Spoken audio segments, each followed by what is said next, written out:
سمن بہت شکریہ آپ کا میرا انٹروڈکشن کرانے کا. جبران، علی ملک، آپ سب کا بہت شکریہ جو آپ نے اپرچونٹی دی ہے پوری پی ٹی آئی فیملی کو. آج جو ہم ورچوئل جلسہ کر رہے ہیں اور پاکستان میں جو حالات بنے ہوئے پی ٹی آئی کے اوپر، تو ہمارے پاس یہ ایک ہی آپشن تھی جس پہ ہم اپنی بات کرتے. تو میں اب اپنی بات شروع کرتا ہوں. آج خان صاحب اس جلسے میں نہیں ہیں، تو میں جو آپ لوگوں سے ذکر کروں گا وہ اس کہانی کی ہوگی جو گلگت بلتستان کی ہے اور جو عمران خان کے ساتھ جڑی ہوئی ہے. 47 میں جو ہماری آزادی ہوئی ہے اس کے بعد سے لے کے خان صاحب کے دور حکومت تک اگر مجھ سے پوچھا جائے کہ کیا بڑی چیز ہوئی، تو میں کہوں گا کہ ایک ہم نے جنگ آزادی لڑی، دوسرا جس وقت وزیر اعظم عمران خان پاکستان کے وزیر اعظم بنے، اور اس وقت جب پی ٹی آئی کی حکومت ادھر بنی. یہ یاد رکھیے کہ ہمیں جب ہماری حکومت ادھر بنی تھی تو وہ ہمیں 1 سال 4 مہینے ملے جو خان صاحب پرائم منسٹر تھے، اور اس کے بعد جب رجیم چینج ہوا تو 1 سال 4 مہینے ہمیں خان صاحب کی رہنمائی تو میسر تھی، لیکن وفاق میں خان صاحب کی حکومت ہمیں نہیں مل سکی. گلگت بلتستان کے پی کے برابر کا رقبہ ہے، لیکن اس کا جو ترقیاتی بجٹ ہے وہ 15 سے 16 ارب روپے 2020-21 میں جس وقت میں چیف منسٹر تھا تو اس وقت اتنا تھا. تو ایسے میں ایک ایسا خطہ جس کا کوئی نیشنل اسمبلی کا ممبر نہیں ہے، کوئی سینٹ نہیں ہے، اور پاکستان کی پوری پالیٹکس بلیک میلنگ کے اوپر ہے کہ آپ بلیک میل کریں اپنے ووٹوں کے اوپر، اپنے لیے ترقیاتی فنڈز لے جائیں. تو ایسے میں ایک شخص پہلی دفعہ پاکستان کی تاریخ میں اور گلگت بلتستان کی تاریخ میں ابھرا جس نے گلگت بلتستان کو ہمیں 400 ارب روپے دیے جس سے ہم نے اپنا ڈیولپمنٹ کا پیکج کرنا تھا. تو میں آپ کو 1 سال 4 مہینے کی کہانی بتاؤں گا جو ہم نے گلگت بلتستان میں کی. ہم نے تقریباً اسٹریٹجیکل امپورٹنس کے 5 سے 6 بڑی شاہراہیں سٹارٹ کی. جو پہلا کنیکٹیوٹی ہماری اے جے کے اور جی بی کی تھی شوٹر کی.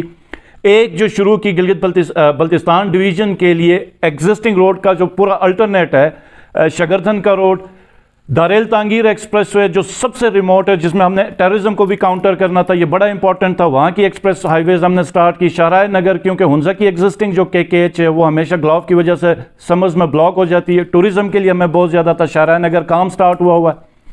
اور ریڈ کی ہڈی کا جو ہمارا پروجیکٹ ہے جو گلگت سے شندور ٹاپ کی طرف جو ہمارا کے ایچ کا الٹرنیٹ ایک روٹ ہوگا، یہ صرف شاہراہیں ہم نے گلگت بلتستان میں 1 سال میں خان صاحب کے دور میں سٹارٹ کی. لوڈ شیڈنگ ہمارا بہت بڑا پرابلم ہے.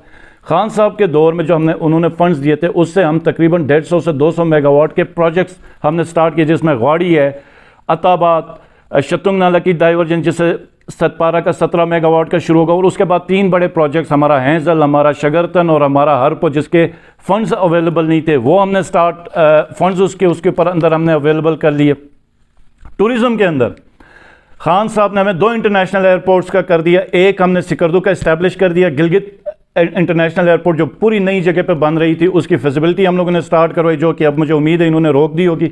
اور گلگت کا سکردو کا ایک پورا نیا شہر جو ماسٹر پلان 300 ارب روپے جس میں لگنے تھے، ہمارے خان صاحب نے اس کا ویژن اپروو کر دیا تھا. شوکت ترین صاحب کے ساتھ ہماری میٹنگز ہو رہی تھی کہ ہم کس طریقے سے 300 ارب روپے اویلیبل کریں، اور دبئی اور سنگاپور سے یا کسی بھی ایک ٹورسٹ ڈیسٹینیشن سے بھی بہت دنیا کا ایک انٹرنیشنل ہم ٹورسٹ ڈیسٹینیشن بنانے والے تھے سکردو کے لیے. ہمارے دور میں لا اینڈ آرڈر بہترین رہا، پرامن رہا، فرقہ واریت کو ہم نے زیرو کر دیا.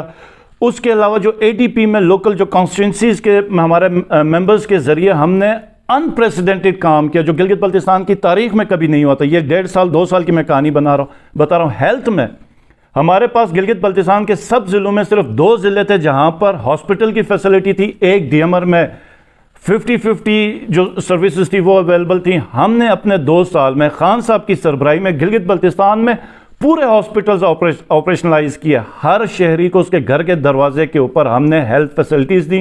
ہم نے نئے ڈاکٹرز پورے پاکستان میں ہائی پیس کے ساتھ ہائر کیے، اسپیشلسٹ ہائر کیے. نرسنگ کی ہم نے اسکالرشپ دی. ہاؤس جاب کے ہمارے لڑکوں کو مسئلہ تھا اس کی اسکالرشپس ہم نے دی. ایگریکلچر میں جو ہم نے پلان کیا تھا خان صاحب کے ساتھ مل کے کہ اگلے 5 سال میں گلگت بلتستان نہ کہیں سے گندم منگائے گا، نہ پاکستان کے اندر، نہ باہر سے کہیں سے سبزی، دودھ، گوشت، لائف سٹاک، اس کے اوپر ہم نے اپنے گلگت بلتستان کے صوبے کو خود کفیل کرنا تھا. پولیسنگ میں ہم نے تاریخی انویسٹمنٹ کی تھی. ایجوکیشن ڈپارٹمنٹ میں ہم نے بے انتہا انویسٹ کیا تھا. یہ میں چیدہ چیزیں بتا رہا ہوں آپ کو. اور اس کے بعد جو تاریخی جو ریفارمز تھے، 2 لینڈ ریفارمز اور لوکل گورنمنٹ کا، اور سب سے بڑا جو کانسٹیٹیوشنل جو امینڈمنٹ تھی جو 75 سال سے گلگت بلتستان کا ہمارا خواب تھا وہ تقریباً قریب ہونے والا تھا کہ ایک انٹرنیشنل کانسپریسی کے ذریعے خان صاحب کی حکومت کو ختم کر دیا گیا. خان صاحب جانے کے بعد کیا ہوا وہ میں بتاتا ہوں. ہمارا آئینی خواب بیچ میں رہ گیا. ڈیولپمنٹ پیکج ایک پیکج کو یہ پورا ایک سسٹمیٹکلی سبوتاج کر رہے ہیں, شیلف کر رہے ہیں. لا اینڈ آرڈر تباہ ہو گیا, ٹیررزم کی ایکٹیویٹیز سٹارٹ ہو رہی ہیں. ہمارے سیکٹیرین ٹینشن پچھلے 3 مہینے سے آپ نے گلگت بلتستان میں خود پورا تماشا دیکھا ہوگا. تو یہ گلگت بلتستان کی ہماری سٹوری تھی جو خان صاحب کے ساتھ 1.5 سال میں سٹارٹ ہوئی.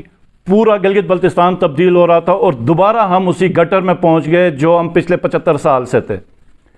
میں اب خان صاحب کے ساتھ کیوں ہیں؟ خان صاحب ہمیشہ ریاست مدینہ کی بات کرتے ہیں. ریاست مدینہ کے 3 بنیادی ستون ہیں, سنہری, جو میں آپ سے شیئر کروں گا. نمبر 1 لا الہ الا اللہ کے بنیاد پہ وہ ریاست تھی کہ لا الہ. خان صاحب ہمیشہ کہتے ہیں کہ انسان کو آزاد کرتا ہے, فکری آزاد کرتا ہے, ہر چیز سے آزاد کرتا ہے, خوف سے آزاد کرتا ہے, آپ کی غلامی سے آزاد کرتا ہے آپ کو.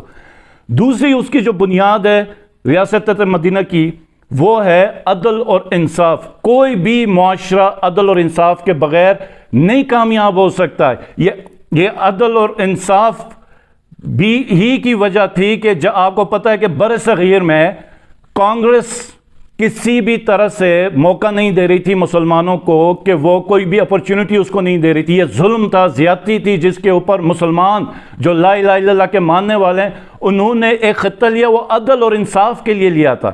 71 میں اگر عدل اور انصاف ہوتا تو بنگلہ دیش نہ بنتا, اور آج بھی اگر معاشرے میں عدل و انصاف نہ ہو تو ہم صرف اور صرف تباہی کی طرف جائیں گے. اور خان صاحب نے ہمیشہ رول آف لا کی بات کی. مولا علی پاک نے کہا کفر کا نظام چلے گا, ظلم کا نظام نہیں چلے گا. اور شیخ سعدی سے کسی نے پوچھا کہ آپ کی زندگی کا خلاصہ کیا ہے, تو انہوں نے اپنی پوری زندگی کا یہ بتایا کہ اللہ نے انسان کو اس لیے بھیجا ہے کہ انسان دنیا میں عدل اور انصاف قائم کرے گا. اس پہ مبنی معاشرے کہاں سے کہاں نکل گئے, اور آج بھی ہم اسی فرسود کے, مطلب لوگ بیوقوف ہیں, لوگ پتہ نہیں ان کے اوپر عقل نہیں ہے. یہ عدل اور انصاف ہے کہ اللہ ایک معاشرہ, انسانوں کا معاشرہ اور جانوں کے معاشرے میں فرق ہوتا ہے. تیسری جو امپورٹنٹ چیز ہے جو خان صاحب نے مجھے خود سکردو ایئرپورٹ کے اناگریشن میں بتائی وہ یہ تھی کہ جو ریاست مدینہ کا ہے کہ آپ اپنے کمزور جو طبقہ ہے اس کی پروٹیکشن کرتے ہیں, جو ولنریبل جو لوگ ہیں اس کی اس میں چاہے آپ کی مائنورٹیز ہیں, آپ کے فائنینشلی اس پہ افیکٹڈ لوگ ہوں گے, جو بھی کمزور طبقہ اس کو. یہی وجہ تھی خان صاحب نے احساس پروگرام سٹارٹ کیا, خان صاحب نے ہیلتھ کارڈ سٹارٹ کیے. اور یقین جانے میں آپ کو اپنا پرسنل ایکسپیرینس بتاتا ہوں کہ ابھی میں جب ہاسپٹل میں کچھ وجوہات پہ 2-3 دفعہ میرا وزٹ ہوا تو میں نے غریب لوگوں کو روتے ہوئے دیکھا خان صاحب کے لیے, وہ ہاتھ اٹھا کے دعا کر رہے تھے. اور دوسری چیز, میں چیف منسٹر سے ہٹ کے مجھے 6 مہینے ہوئے. یہ بڑا غریب علاقہ ہے, جو بھی فائنینشلی مجبور ہوتا ہے تو وہ اگر ہیلتھ میں ہمیشہ یہ مطلب میرا ایکسپیرینس ہے کہ کوئی نہ کوئی فائنینشیل اسسٹنٹ کے لیے آ جاتے تھے. یہ 6واں مہینہ ہے میں سی ایم شپ سے نکلا ہوں اور میرے پاس کوئی فائنینشیل اسسٹنس کے لیے نہیں ہے کیونکہ ان کے پاس ہیلتھ کارڈ ہے. تو یہ ایک تیسری چیز تھی. تو خان صاحب کا یہ ویژن ہے, اسی وجہ سے ہم خان صاحب کے ساتھ کھڑے ہیں کیونکہ ہم ایک باوقار قوم ہے پاکستانی. اور اس وقت اب خان صاحب کی جنگ نہیں, یہ اب ہماری اپنی عزت کی جنگ ہے, ہمارے اپنے وقار کی جنگ ہے, ہماری اپنی غیرت کی جنگ ہے. اور یہ 8 فروری کا جو موقع ہمیں ملا, ہم انہی لوگوں کی اولاد ہیں جنہوں نے ایک بہت بڑی مشکل جنگ لڑی اور اس ملک کو حاصل کیا. آج اللہ نے ہمیں دوبارہ موقع دیا اور ایک لیڈر دیا. یہ خان صاحب کا امتحان نہیں ہے, یہ پاکستانیوں کا امتحان ہے. تو انشاءاللہ تعالی یہ 8 فروری میں آپ نے ہر خوف کے بت کو توڑنا ہے, آپ نے عدل اور انصاف کا پرچم تھامنا ہے, اور آپ نے اس ملک کے غریب لوگ, کمزور لوگ, جو ولنریبل ہیں, جو مائنورٹیز, جو بے شک آپ کے مذہب سے بھی نہ ہو, آپ نے ان کی بھی پروٹیکشن, ان سب کے لیے پاکستان کے بہتر مستقبل کے لیے نکلنا ہے اور خان کو ووٹ کرنا ہے. کیونکہ خان کی آخری ویڈیو تھی, اس نے کہا تھا کہ مجھے انصاف آپ دلائیں گے, اور مجھے امید ہے کہ بہت جلد وہ ٹائم آئے گا کہ جب عظیم لیڈر دوبارہ ہمارے بیچ ہوں گے اور ہم وہ آواز سنیں گے کہ میرے پاکستانیوں. بہت شکریہ. پاکستان زندہ باد. عمران خان پائند آباد.